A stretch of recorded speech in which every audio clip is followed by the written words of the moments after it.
हाँ तो नमस्कार बच्चों, कैसे हो आप लोग सभी। आई होप आप लोग अच्छे होंगे और अपनी पढ़ाई को अच्छे से कर रहे होंगे।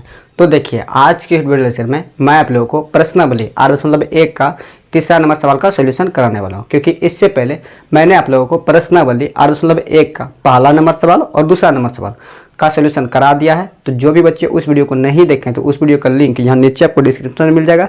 अदरवाइज उस चैप्टर का एक सेपरेट प्लेलिस्ट भी आपको मिल जाएगा, चाहे तो आप उन दोनों वीडियो को उस प्लेलिस्ट से जाके देख सकते हैं।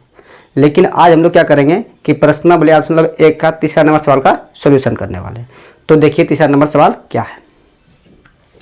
सवाल है कि यदि साइन ए बराबर 3/4 हो तो कॉस ए और टेन ए का मान प्रकलित कीजिए। ठीक है, सवाल में क्या बोल रहा है कि साइन ए बराबर दिया गया है, कितना दिया गया है तो 3/4 दिया गया है। ठीक है, हम लोग को मान किसका निकालना है तो कॉस ए और टेन ए का। ठीक है, तो देखिए अब यहाँ देखिए क्या दिया क्या गया है। ठीक है, तो सबसे पहले हम लोग क्या लिखेंगे, हल लिखेंगे। ठीक है, अब उसके बाद देख लीजिए क्या दिया गया है। क्या दिया गया है, गिवन दैट, जो दिया गया है उसको लिख लेंगे। ठीक है, क्या दिया गया है, साइन ए बराबर कितना है तो 3/4 है कि नहीं। हम लोग को मान किसका निकालना है तो कॉस ए का। किसका मान निकालना है, कॉस ए एंड टेन ए।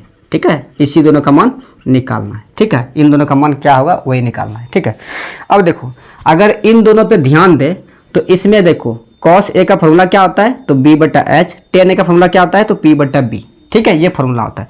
लेकिन साइन ए में जो वैल्यू दिया गया है, किसका किसका वैल्यू दिया गया है तो p का दिया गया है और h का दिया गया है। ठीक है, यानी p और h का वैल्यू दिया गया है। क्या b का वैल्यू है तो जी नहीं सर। तो पहले हम लोग क्या करेंगे कि b का वैल्यू निकालेंगे, क्योंकि हम लोग को इन दोनों में b का जरूरत पड़ेगा, इसीलिए हम लोग क्या करेंगे b का वैल्यू निकालेंगे। ठीक है, अब फिर देखो b का वैल्यू कैसे निकालेंगे तो सर हम लोग तो पाइथागोरस प्रमेय का फॉर्मूला पढ़े थे। क्या पढ़े थे कि h² बराबर होता है सर p² प्लस b² होता है, यही होता है। तो अगर हम लोग को b का वैल्यू निकालना है तो क्या करेंगे, b को इधर लाएंगे तो क्या जाएगा h² माइनस p² जाएगा, होगा ना। अब देखो स्क्वायर इधर है, उधर जाएगा तो क्या जाएगा रूट। ठीक है, तो b क्या जाएगा root under h² minus p² जाएगा। ठीक है, अब देखो क्या यहाँ h का वैल्यू है तो जी हाँ सर, h का वैल्यू कितना है तो 4 और p का वैल्यू कितना है तो 3 है। ठीक है, तो रख दो h का वैल्यू, ऐसा कितना है तो 4, यहाँ क्या जाएगा 4 का स्क्वायर माइनस p का कितना है तो 3, तो यहाँ क्या जाएगा 3 का स्क्वायर। ठीक है, क्या जाएगा 4 चौके 16 और माइनस 3 तिया 9। ठीक है, तो 16 में 9 घटाएंगे कितना बचेगा रूट अंडर 7। ठीक है, तो b का वैल्यू कितना गया रूट अंडर 7। ठीक है, अब हम लोग को मान किसका निकालना है तो सर मान निकालना है कॉस ए और टेन ए का। ठीक है, तो चलो निकाल लेते हैं।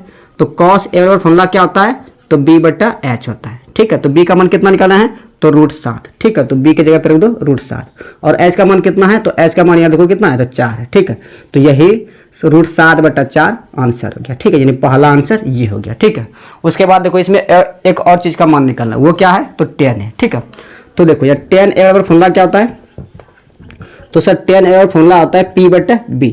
ठीक है, तो p का मान कितना है तो सर रूट 3 है। p का मान कितना है 3 और b का मान कितना निकालना है तो रूट 7। ठीक है, तो यही 3/√7 आंसर हो जाएगा। ठीक है, यानी ये देखो पहला आंसर ये हो गया और दूसरा आंसर ये हो गया। ठीक है, तो ये था तीसरा नंबर सवाल। क्या आप लोगों को ये तीसरा नंबर सवाल समझ में आया? अगर समझ में आया तो इस वीडियो को लाइक करो और साथ में इस वीडियो को अपने स्टडी ग्रुप में भी शेयर करो। ठीक है, तो चलो अगर ये सवाल आप लोग को समझ में आ गया तो आज के लिए इतना ही रखते हैं। मिलते हैं इसके अगले क्वेश्चन के साथ, तब तक के लिए बाय।